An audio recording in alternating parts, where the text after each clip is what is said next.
All right, we're here with Sean Woodland and Tommy Marquez, talking Elite Fitness, hosts and well-rounded entrepreneurs. You guys are a part of many different things, but that's the big push right now, getting people to check you guys out, listening to the new podcast, talking about the games. How has that been going in 2020?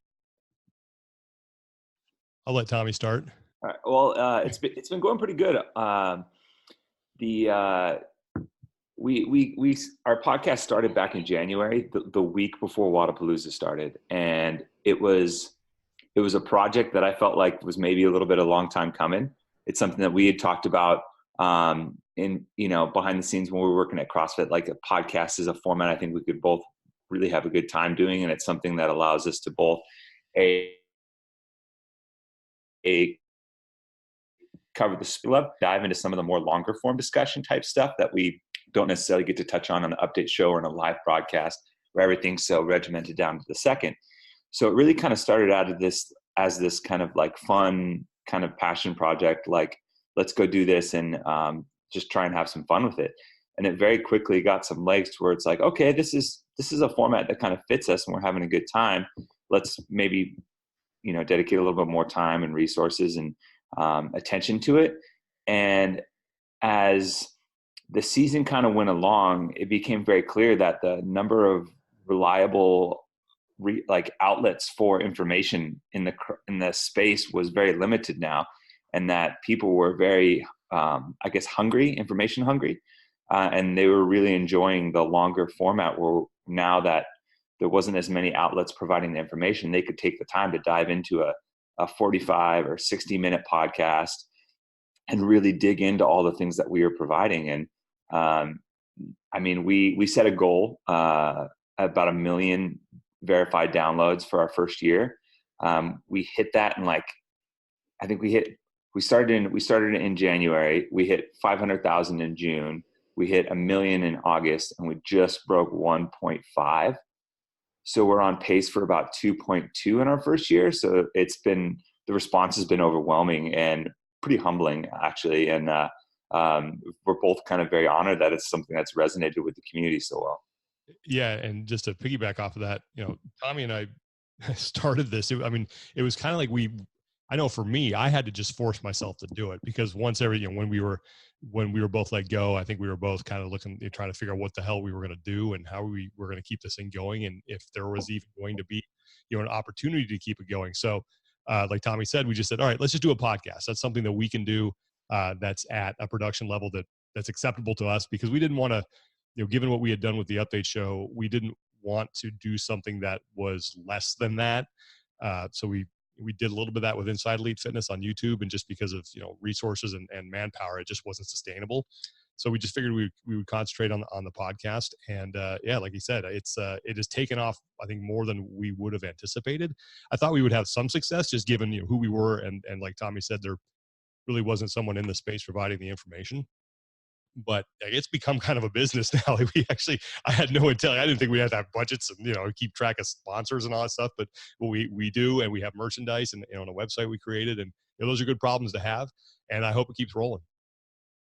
Well, yeah, and you talk about whether or not you were going to launch right away. I had Heber Cannon on from the Buttery Bros last week, and we kind of talked about the same thing you guys went through. CrossFit, for the most part, eliminates media. This wasn't in the back of your mind, like, hey, as soon as we get let go, or as soon as this kind of ship sinks, we're going to dive into our own thing? Did you really have to think about it? Because from an outside perspective, it makes total sense that you guys would just dive right into this. Yeah, I think we did, because we, for the longest time, as we were going through everything at HQ, there were things that we were told being worked on that might allow us to keep working, but with somebody else covering the sport.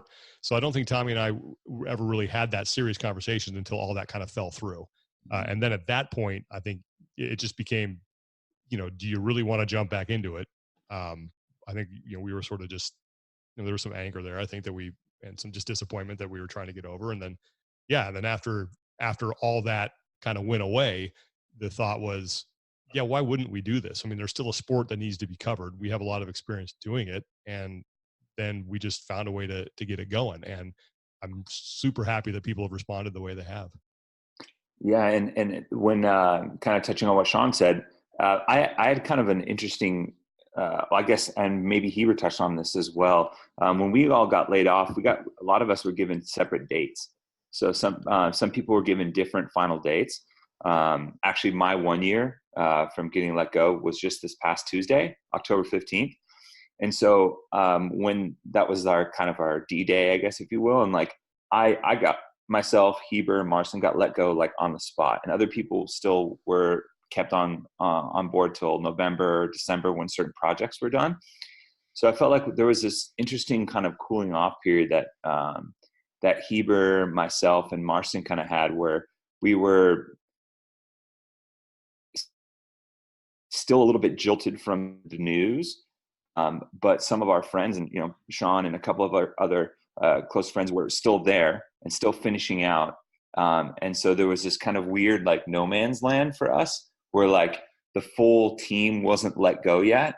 And so we were kind of like trying to formulate ideas and plans around what would be next without everyone that we wanted to be involved, being able to be involved. So I liken it kind of to like getting your heart broken, like in a relationship, where like, you go through those cycles of grief and like, you're like, oh my God, I'm never doing that again. I'm like, I don't want to do that. And then all of a sudden you're like, wait a second, I'm still a human being. I still feel, I want to love again. I'm ready to get back into it. And that's pretty much how it was. And then by the time everyone was basically cut loose in December, the season was already starting. Other outlets I was fortunate on my end. Other outlets had reached out to me to help out and stuff like that. And by that point, we had already kind of figured out that we wanted to do it. I don't know if Heber touched on it too. We had at the time we were all kind of like collectively in Marston's garage, just kind of like sitting there, like stewing, trying to be creative. It was like this like little box of creativity. And by the time we came out the other side, we were heading to Dubai for the first event. And then, before you know it, we had the podcast and things started rolling. So it's a year later. Do you now look back on this as this was actually good for my career and good for me? Yes. But I don't think it's a simple, just like, oh yeah, absolutely. I'm very fortunate to have some people that I look up to in the space. One of them in particular, who's been a really good, I guess, I don't know, sounding board for me, is Matt O'Keefe. He's the president of Loud and Live. And he reached out to me right away and he was like, hey man, it may not feel like this yet, but this is going to be the best decision that's like the best thing that's ever happened to you career wise. And he's like, just because you're going to have complete freedom for a while. And it's probably something you haven't had in a long time. And while I agree with him, I also think that I don't think it's just like a finite, like a binary, like yes or no. It's like something that I have to continue to work to continually be true. Like it's only going to be the best decision, best thing that's ever happened to me if I continually work to make it the best. It's not like, oh, it's the best thing that's ever happened to me now. Now I can just chill out and, do whatever I want to do now. It's like, no, it's like this, it's not this like finite endpoint that I like work to and then, ease off the gas pedal. So I'm super happy and proud about what we've been able to do in the last year, especially because it's been done on our terms, which is super rewarding, but it's also like, it makes me want to make sure that continues to be the case. Well, yeah, I'd agree. So I'd agree to 100% with that. It's sort of yes, but kind of thing. I mean, it's gone really well for us, but we certainly have to, keep working hard, doing what we're doing, keep trying to provide, good content for the sport. And then I think also we have to, trust and rely on people like Tommy mentioned, Matt O'Keefe, people who are really trying to regrow this sport. Because a lot of what we do is going to be dependent on the success that they have. So I think that we are at a good starting point right now. And I think that if things go well, this could work out, extremely well for both of us. What do you two do to stay ahead of the curve? I mean, other than being two good looking dudes with solid voices, what's your biggest advantage? as someone that knows a lot about the sport, I can see a workout. I can kind of analyze who I think would fall where, what a good time is. What do you guys do to stay ahead of just any, Joe and Susie from saying, hey, I'm going to go into this industry and I'm going to become, the Joe Rogan of CrossFit? Well, I mean, I think Tommy and I think what makes what we're doing work so well is that I think we have definitely two different sets of skills. I mean, Tommy is, and I'll say it, is the best, CrossFit analyst in the world as far as his knowledge goes, as far as his ability to, break down a workout and understand history of things, understand athlete strengths and weaknesses, not only in CrossFit, but also, in weightlifting. He has an encyclopedic knowledge of all that. For me, I think my experience comes more from the broadcast side, having been in, television, covered other sports, NFL, college football, NCAA basketball. I spent like 12 years of my career, covering different sports.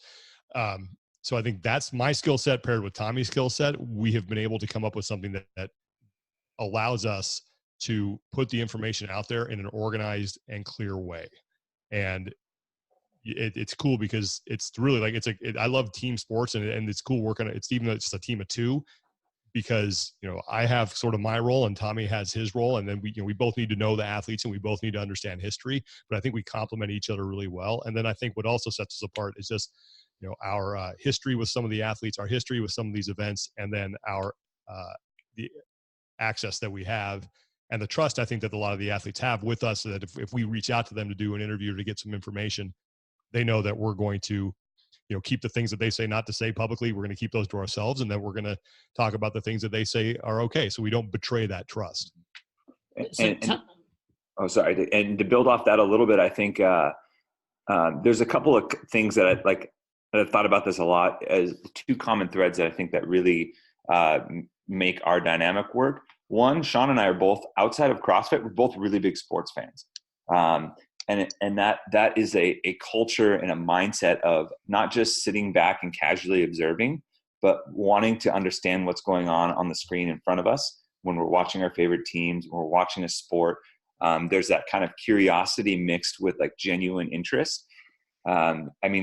Yesterday, Sean and I are texting, well, in the last 3 weeks, particularly, we've been lamenting our like football teams just blowing up the wrong way.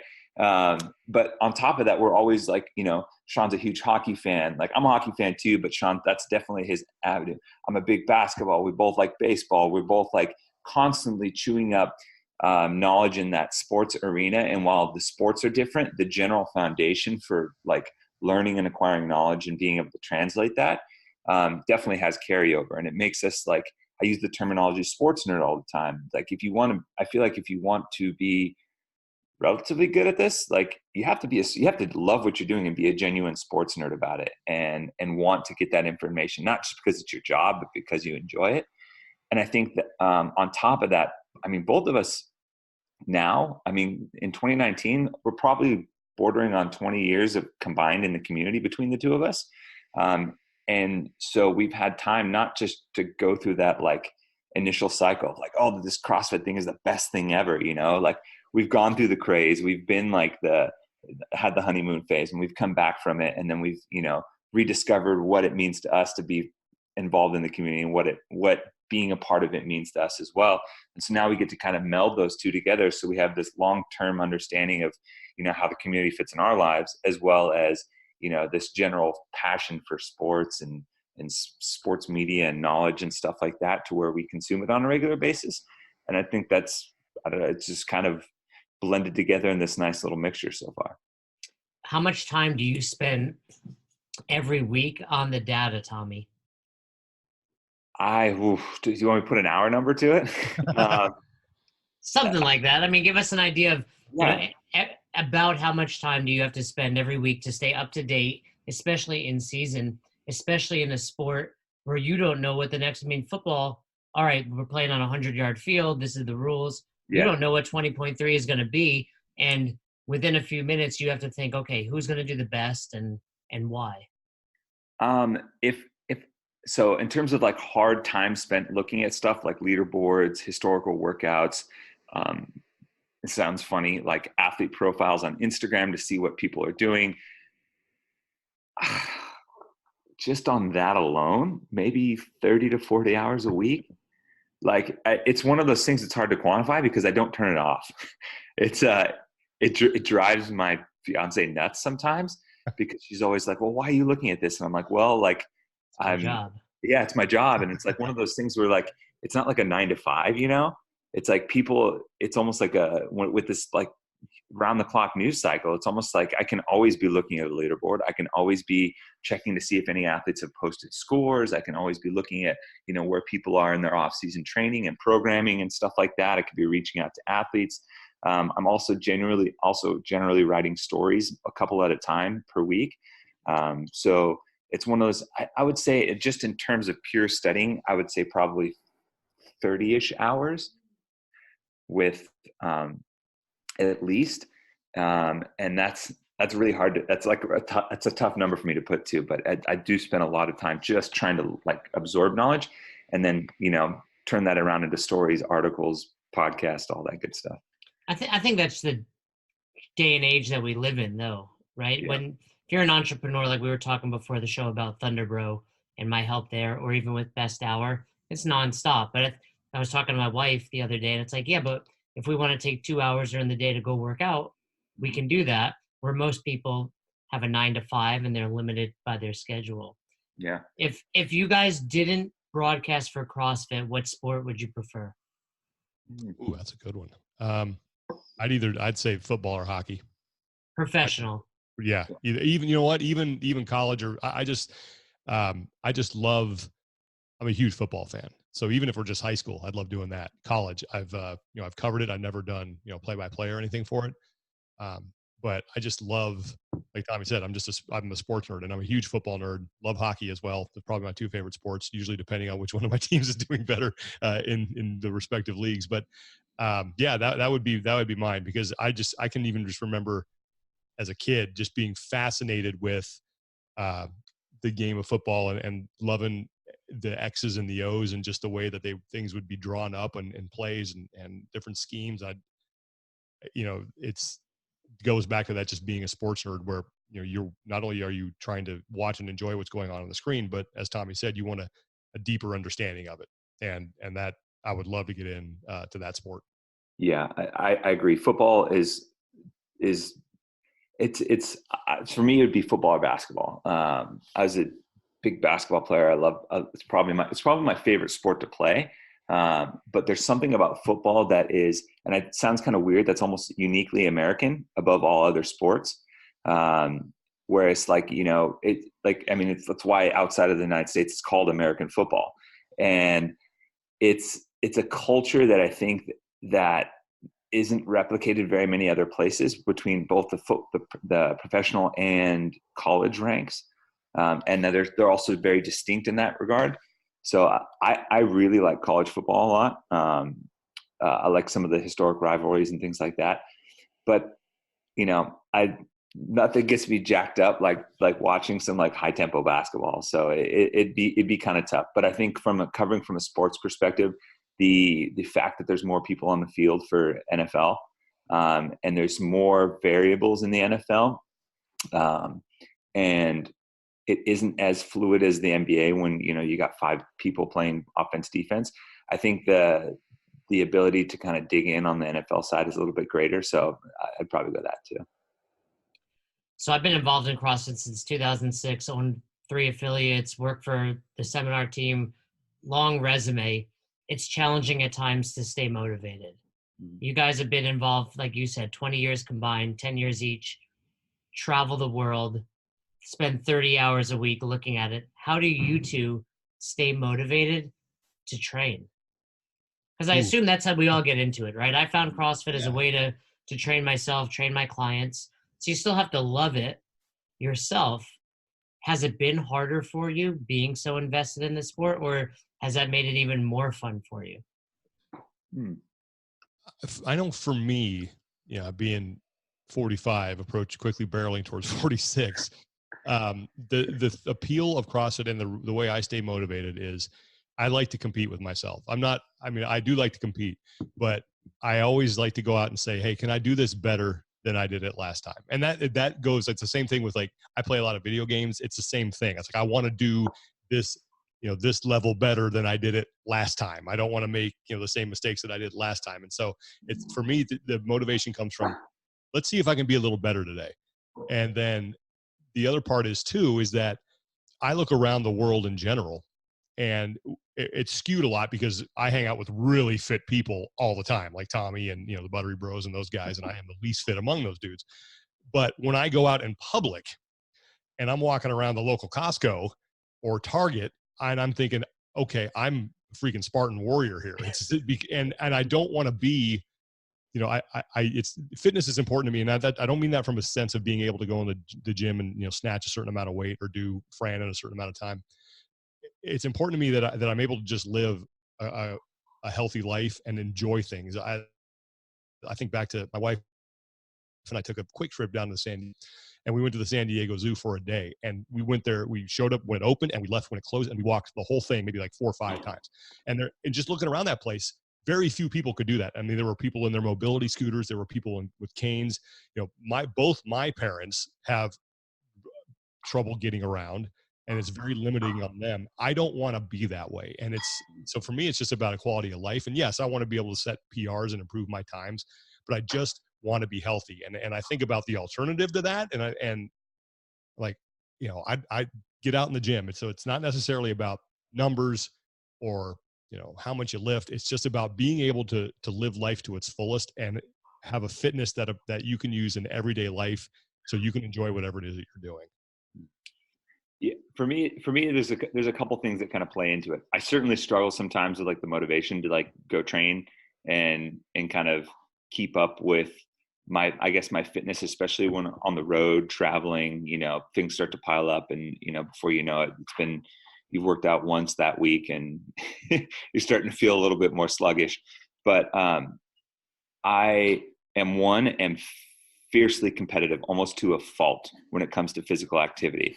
Like, it doesn't matter if it's horseshoes, if it's spike ball, if it's rec league basketball. Like, if like we line up across from each other, like, I want to win. And I know that usually takes me pushing myself very hard to do that.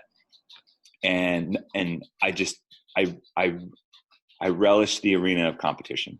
So that certainly helps, because I always try to plan something competitive for me to, like, shoot for, to keep as a goal, to, like, kind of had that carrot dangled in front of me. But the other thing is, like, I'm very fortunate that I've had some life events that have given me continuous motivation, I guess. So I found CrossFit while I was working in mental health services as a part of a nonprofit. So it was a foster and adoption care agency, and I was part of the mental health clinic that provided services for the kids coming in. That job was extremely heavy and very emotional, and CrossFit became my outlet from that. And I very quickly realized that the ability to separate myself from this and go work out in a intense environment like CrossFit is a luxury. So it was something that I consistently reminded myself while I was still in that. The other side of that is when I was 20, one of my best friends from growing up died from type 2 diabetes, from complications of it. So he didn't know it, that he had it. And it was something that went undiagnosed just because he was 20 years old. He was living the college lifestyle, relatively unhealthy though. Unlike the rest of our other friends, he wasn't the one working out or anything like that. So that was kind of a really harsh wake-up call for me in terms of health and fitness in general. So that's something that I have a tattoo from that, and it's something that's kind of like a daily reminder. So even when I do struggle, it's kind of like, well, my buddy Ryan isn't here. So it's something that, again, another luxury that I have, and I have the mental faculties and the physical faculties to fix this myself. So, snap out of it, I guess, and go and go be better. No, I love it. That's a great segue to what I wanted to ask you guys. Trying to put your slight biases aside, right? You're clearly invested in the games. I saw Coach Glassman speak at the affiliate gathering recently, and he also spoke at the Trainer Summit last week. And it's very clear he's pushing towards CrossFit Health, and that's why all of the downsizing and all of that happened. What do you guys think that means from a box owner perspective and for the long-term success of the sport? You know, obviously we're all biased. We all love CrossFit, you know, but do you agree with the direction of it? Or do you feel like, and do you think it's going to benefit the boxes, or do you feel like this was a fumble in the direction that we're going? I don't disagree with the direction Yeah. whatsoever. I honestly think that for the most part, that's kind of what box owners for like a lot of like the deeply invested box owners, the 10 plus year affiliates, have been doing for a long time. I generally think that even with the growth of the games and the prominence of the sports side of things, the day-to-day work of the affiliates was the health focus. Like the day-to-day of the affiliates, like granted, they may have gotten psyched up for the open and done all those other things. Every day they're in there programming for their gyms and just focusing on the general well-being of their affiliate population. So I don't think that necessarily should represent a huge change for some of these affiliates. I think it's more so what the messaging that comes from the top down that CrossFit is providing. I'm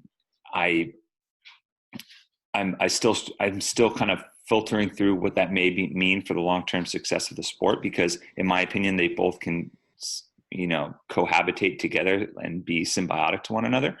But I don't know if this like health initiative necessarily represents this huge like shift in focus at the affiliate level for people who are generally invested in the well-being of their community on a, day by day, hour by hour basis.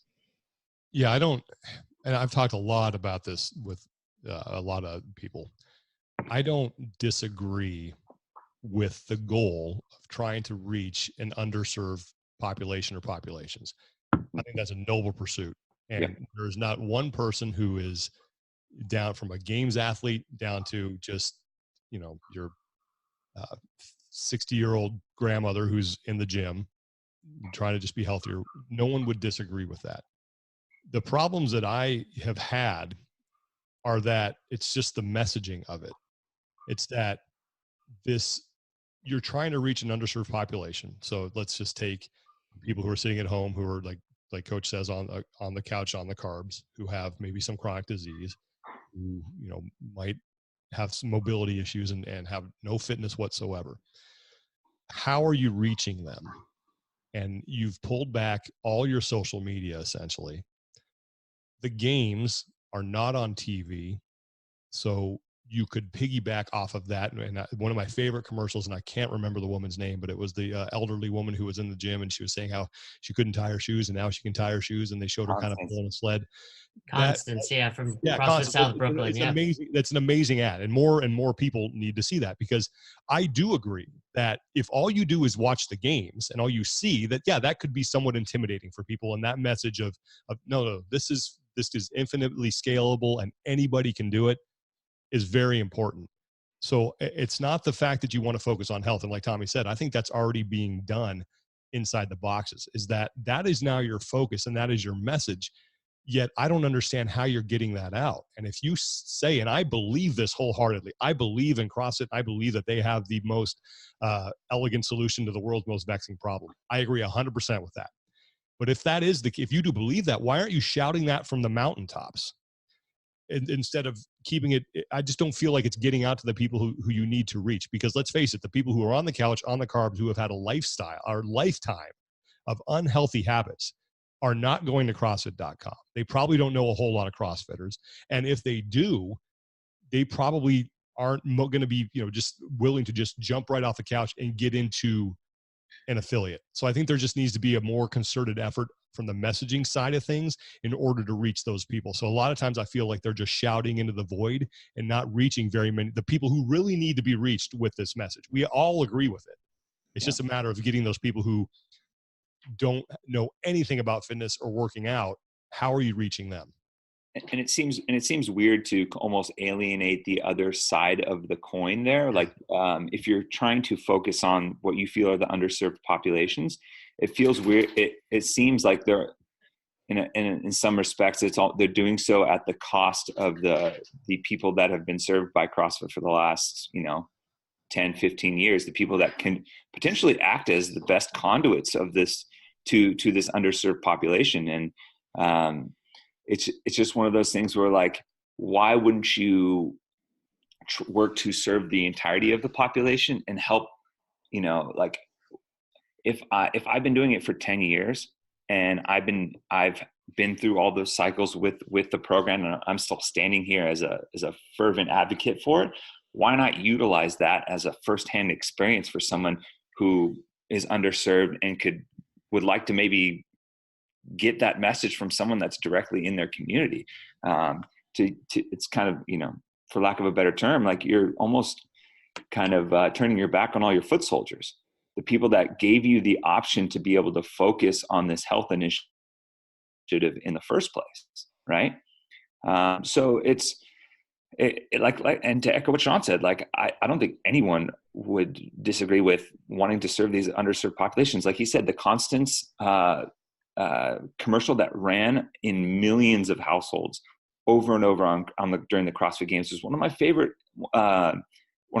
commercials, along with the Grandma Betty with Kristen Pedri, working with her grandma. And I mean, that really, I can't remember the term, but there's almost like there's a medical term for, like, anytime you get like a supplement, you take another supplement with it and it almost boosts it. I can't remember the term, but I always felt like the games were like this boosting supplement for the health initiative when they were paired together properly, right?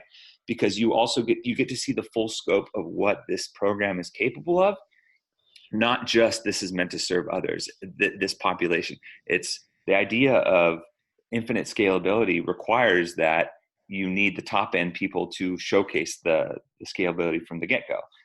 So it's one of those things where, like Sean said, I just think the message could be delivered a little bit better. Yeah. Sorry, go ahead, Jason. Well, I know, and I'm very biased towards CrossFit, and I can understand where you guys are coming from. I think a lot of the messages that you're referring to are coming. I know that the keynote speech that he gave at the affiliate gathering is going to be released soon, and I think a lot of the topics and the things that you're bringing up here are valid, but it's going to be addressed in the coming future. With that being said, yeah, I agree, right? We need, Coach Glassman has always said, it's trickle down. We need the mats and the Tias out there to trickle down and get those in between people, above those with chronic disease. But I do think it's coming, and I think sometimes we all think CrossFit is this hard thing that we all love and we're all so passionate about, and we feel like we have this voice, which we do, but at the same time, Coach Glassman's the one steering the ship, and we want to take over at times, but don't realize how challenging that could probably be. Sure. Yeah, I'd agree with that. And I think the other thing I was going to say is that there are, for whatever reason, I get the message, and this may be me just misinterpreting things, but it seems like you're either a fan of the games and the elite side of things, or you're a fan of the health stuff. You can't be in both sides. And I've talked to a lot of, affiliate owners and people who go to affiliates who say, I love the games. I know I'm not a games athlete. I don't want to train like a games athlete, but I love the open, and I used to love watching regionals, and I love the games. But at the same time, I can get as much enjoyment out of that as I can watching the 55-year-old come into my gym and get his first pull-up. Mm-hmm. That there's an equal amount of pleasure derived from both of those things, and why can it be one and not the other? Yeah, and that's just a question we get a lot.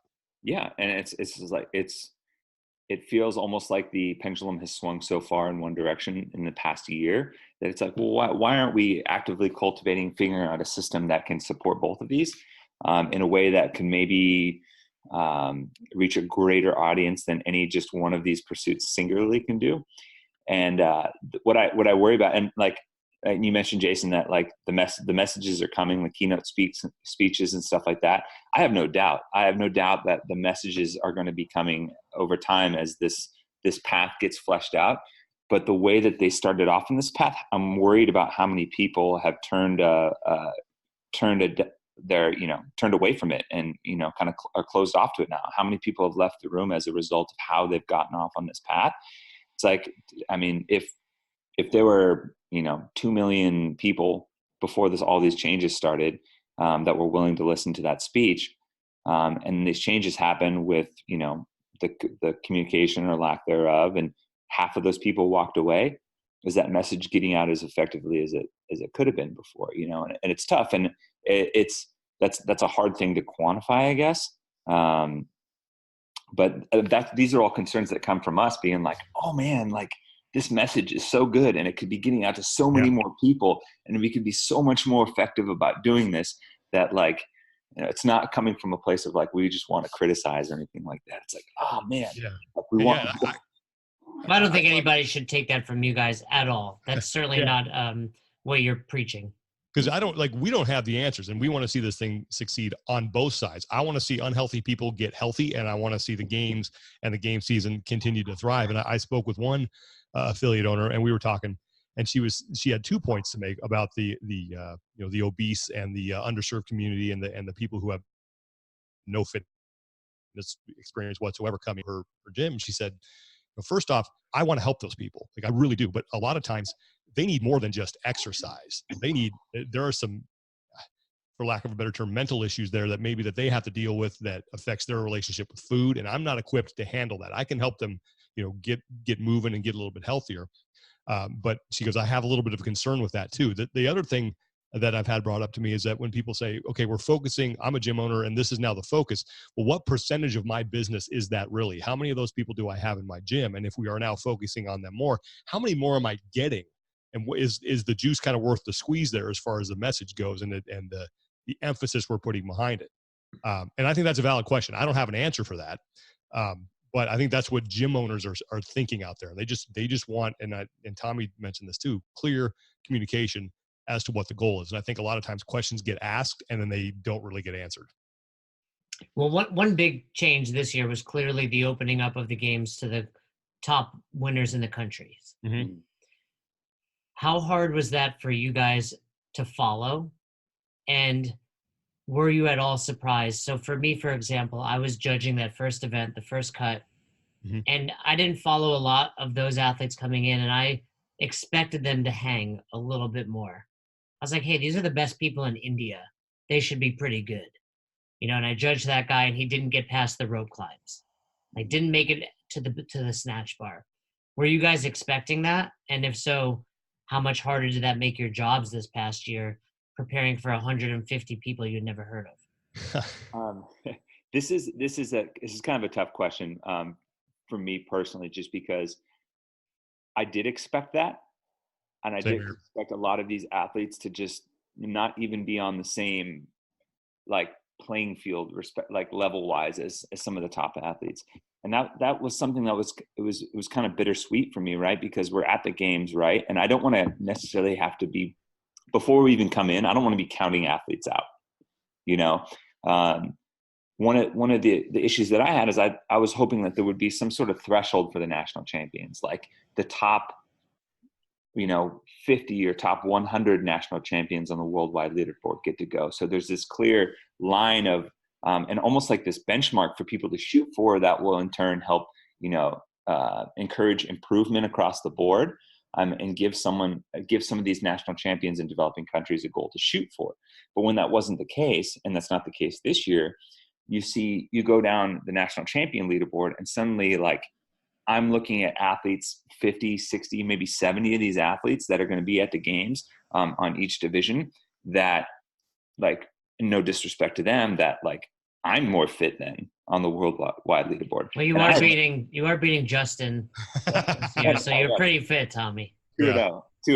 But I have no business being on the floor of the CrossFit Games.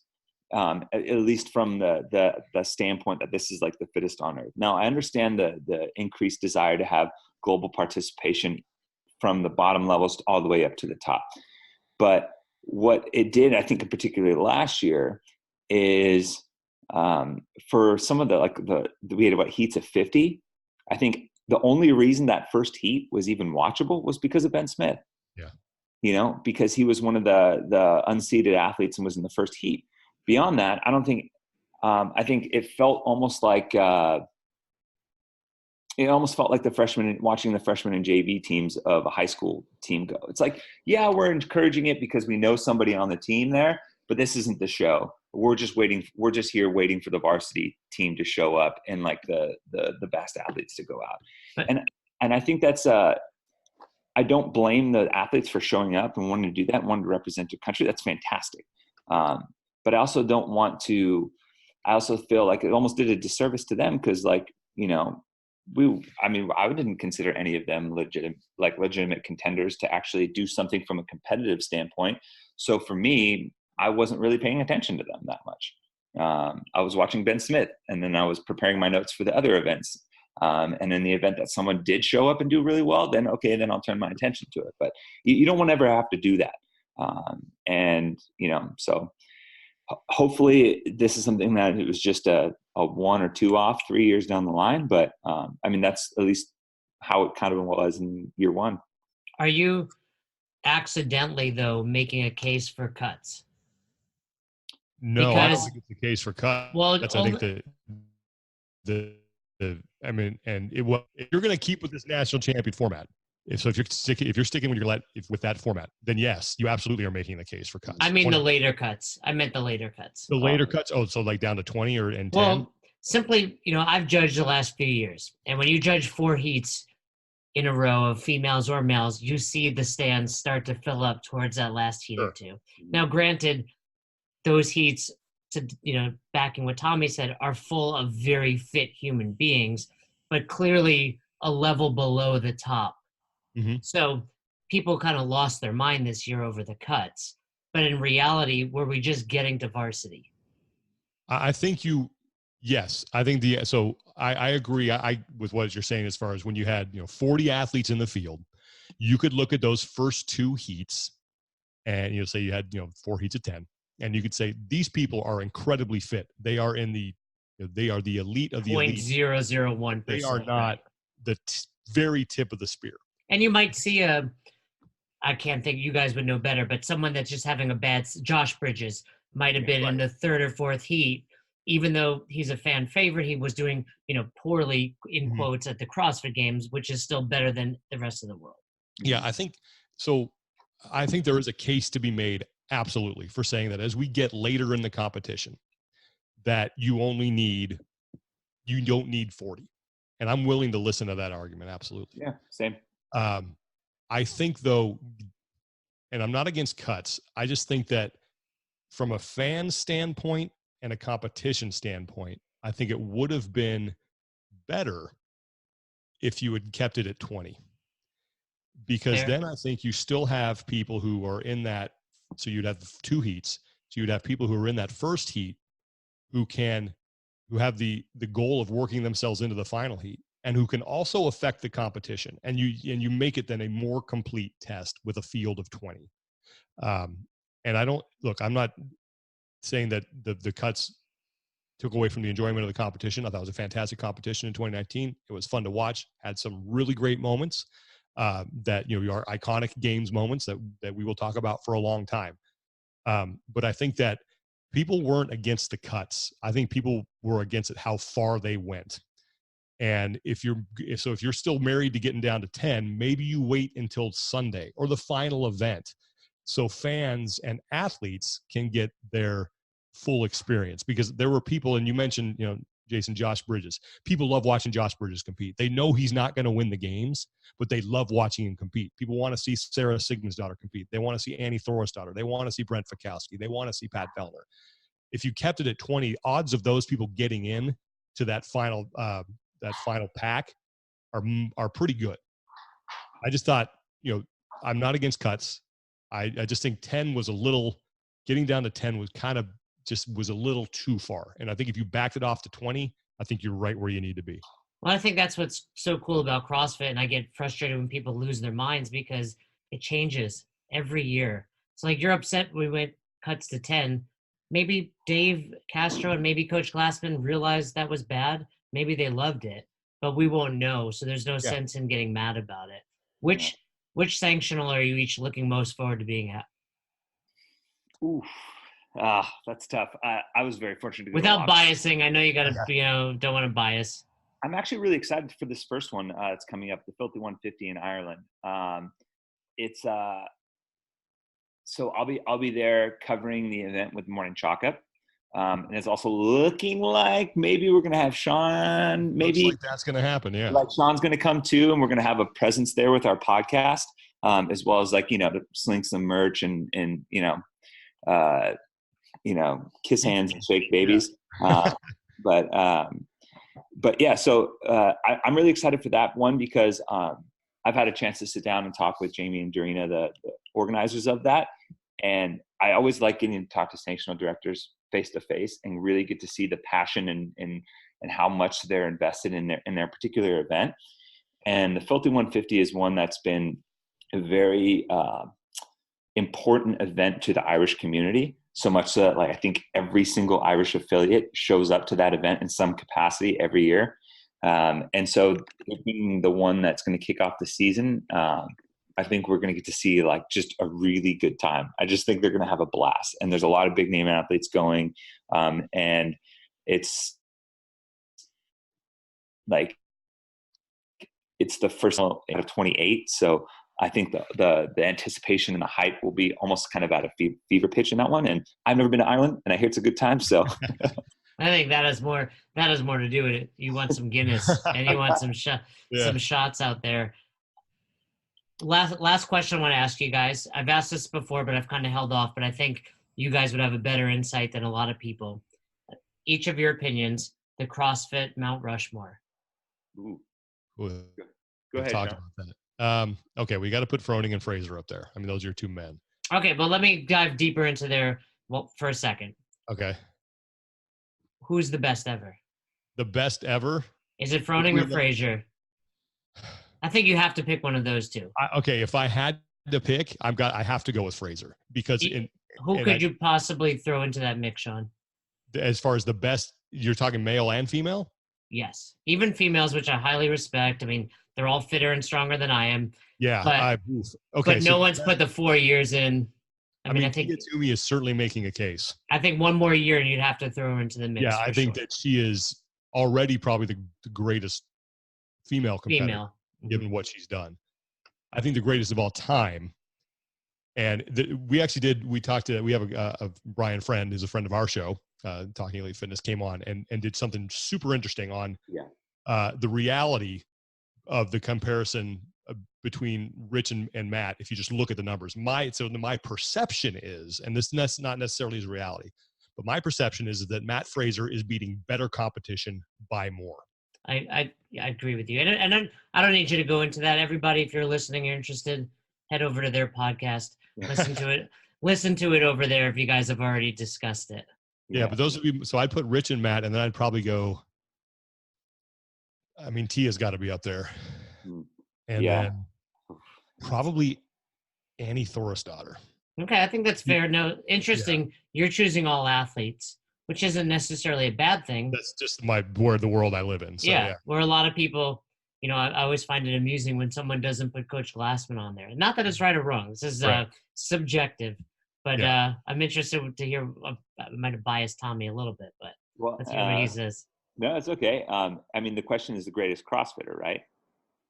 I think it's just the Mount Rushmore of CrossFit, right? There's been great leaders in this country, but only 4 of them are represented on Mount Rushmore. You can argue for Kennedy or whoever you want, but in CrossFit. So first off, to talk about the greatest of all time, I think another interesting debate is, I think Matt Fraser is the greatest individual games athlete of all time. And I think Rich Froning is the greatest CrossFit Games athlete. That's given what he's done both on the individual and team side as well. So it's kind of like, because Matt's only ever competed as an individual, right? So I think he's the greatest individual just because of the things we already said. So I interrupted Sean earlier. Let me interrupt you. One more year, do you think Rich says, hey, Matt, join the Mayhem team? Get your 5, take your 5 wins. Cool. Yeah. You win that.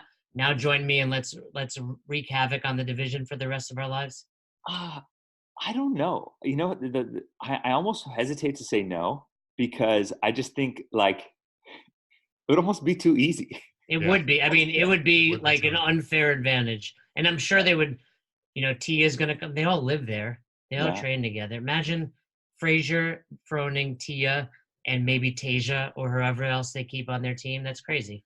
That would, it would, yeah, I don't know. Like, I feel like Matt would want to maybe, I can see for some reason the number 7 stands out in my mind.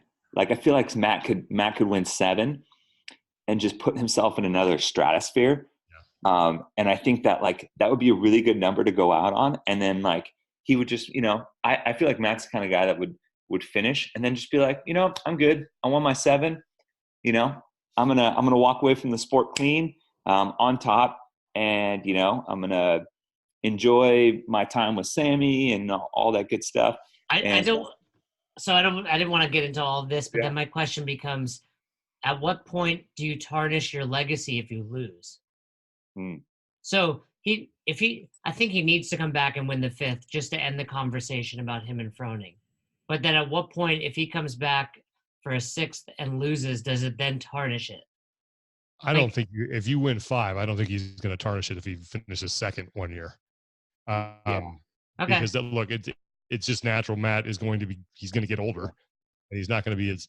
I think what tarnishes it is when you hang on for too long. Right. It's like the Chuck Liddells or BJ Penns of the Jordan UFC. tried to come back and play for the Wizards right now, Yeah, or even when he did. Right. You're just like, no, this is not the Michael I want to remember. I want to remember Michael with the Bulls and winning all those championships and doing his thing.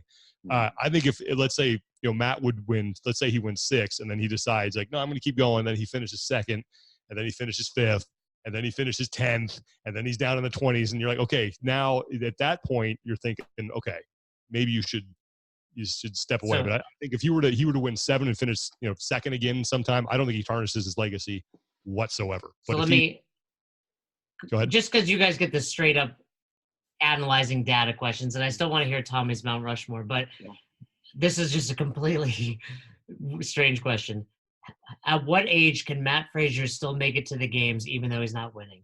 How many years could he just continue to show up but not win? I mean, and whether it's 30 yet, is he 30? Right, I'm 29. Saying, but is 29. He fit enough that you look at him at like, hey, this dude, like, remember when Bill Grundler used to make the games? Oh yeah. People don't remember that, it's too long ago, but this dude was like 45, and he at one point said, I'll never do masters because it's almost like embarrassing, even though it's, we all know it's not embarrassing. But at what point can Fraser keep making the games even if he's not going to win? So I think Fraser has probably the best work-life balance between CrossFit and his time off. I think he is situated his life in a way that like makes what he does sustainable better than almost any other athlete. I would not be surprised if, I could see him qualifying 37, 38. That puts him another 9 years. But that's assuming that the game as CrossFit hasn't made that next leap forward that I feel like we've kind of been on the precipice for a while. It's like what I like in like the difference between like the 2010 to 2012 games versus like 2013 on, when like that next level of athlete showed up. I just think he's not like, if you think about what it takes to be 40th at the games, 50th at the games, like that was Matt Fraser 5 years ago, right. 7 years ago, so I think like you give him another 6-7 years of like being at least 3 of being the best in the world, maybe 4. And you give him another couple of years being a podium or top 10 contender. And then you're like, he's just so good at everything. And he moves really well. He moves in a really efficient manner, which I think is huge for longevity.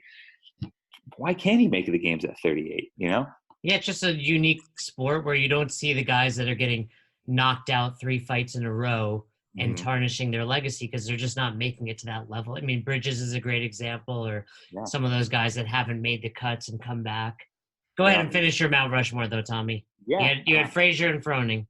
Can I have a guy's Mount Rushmore and a girl's Mount Rushmore? Sure. Yeah, you can do that. So I think I'm gonna stick more with athletes right now, just because it's fun for me. I go Froning, Fraser, Spieler, and Ben Smith. I like that. I think that's That's a good one. I think Spieler was he was kind of like what I call a paradigm shifter. He was like what almost like in jujitsu, like the idea around jujitsu was being able to give a smaller guy an advantage against a bigger opponent. And that's what Spieler, almost like the CrossFit like ethos of like fitness regardless of size or weight, and we can build you into this machine that can basically be fit for anything, no matter what. And I think he was like the people's champ, and I think, fronting Fraser for obvious reasons. And then Ben Smith, I think it goes a long way to be the CrossFit Ironman, to be the Lou Gehrig or the Cal Ripken Jr. of your sport. On the women's side, I think it's Annie. I think it's Annie, Tia, Katrin, Briggs. Maybe Briggs. That's a really good one, because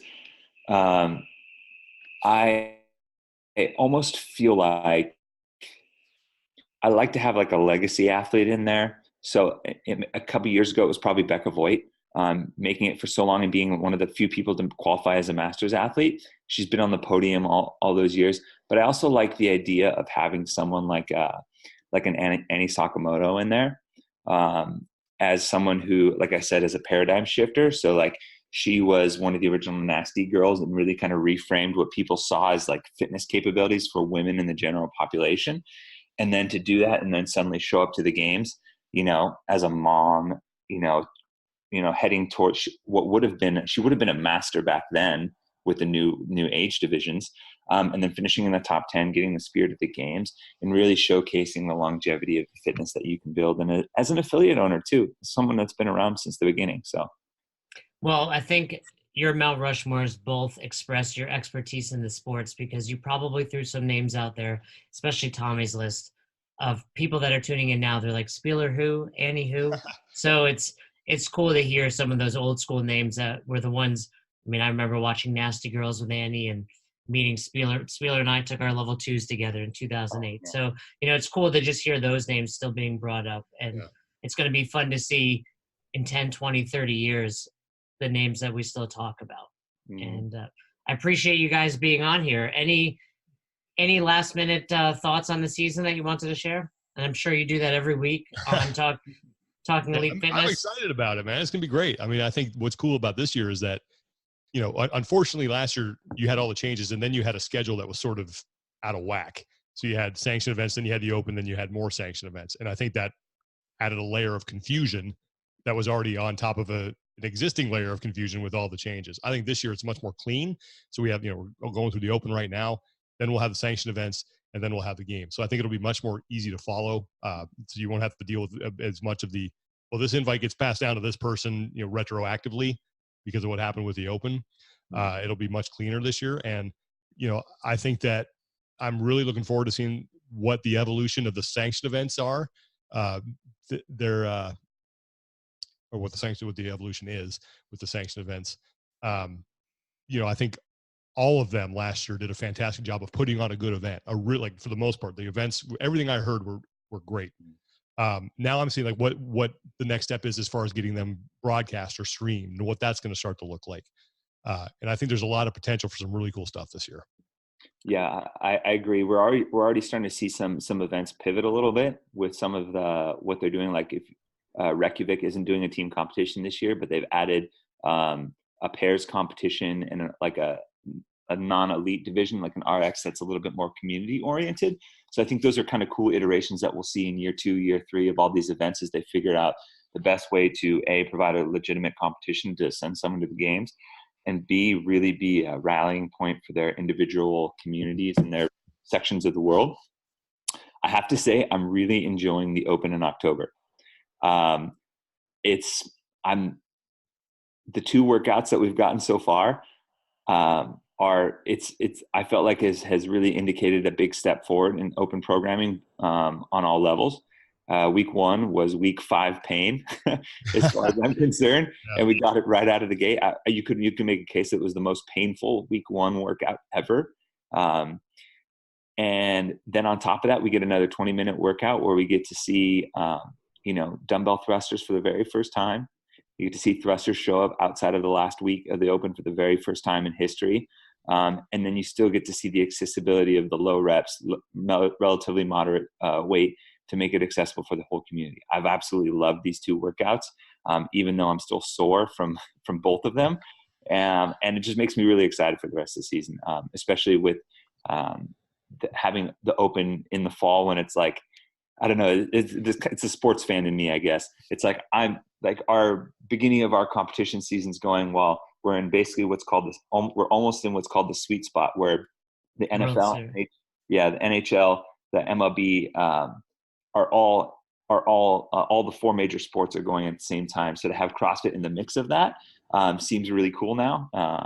So it's just, as a sports fan, there's a lot to love. Well, and you just reminded me, I have to put my 20.2 score in. So good call. Which I wasn't as happy about as my 20.1 score, but I'll take it. So yeah. I appreciate you guys being on. People want to check you out, Talking Elit Fitness.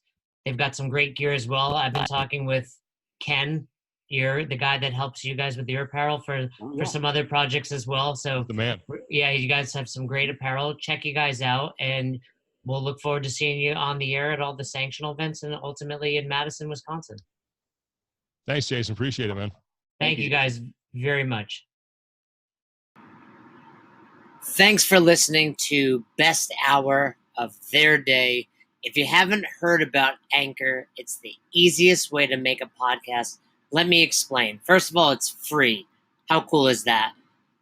There's a creation tool that allows you to record and edit your podcast right from your phone or computer, so it becomes super simple. Some of these episodes with Fern or Todd or myself chatting with one another, we've done right within the app itself. Anchor will make it easy to distribute your podcast to all platforms, Spotify, Apple, and many more. And you can make money from your podcast with no minimum listenership. It's everything you need to make an awesome podcast in one place. All you have to do is download the free Anchor app or go to anchor.fm to get started today. Come on, who doesn't have Spotify at this point? And if you were unaware, Spotify now is offering podcasts. That's right, on Spotify you can listen to all your favorite artists, but also podcasts in one place for free.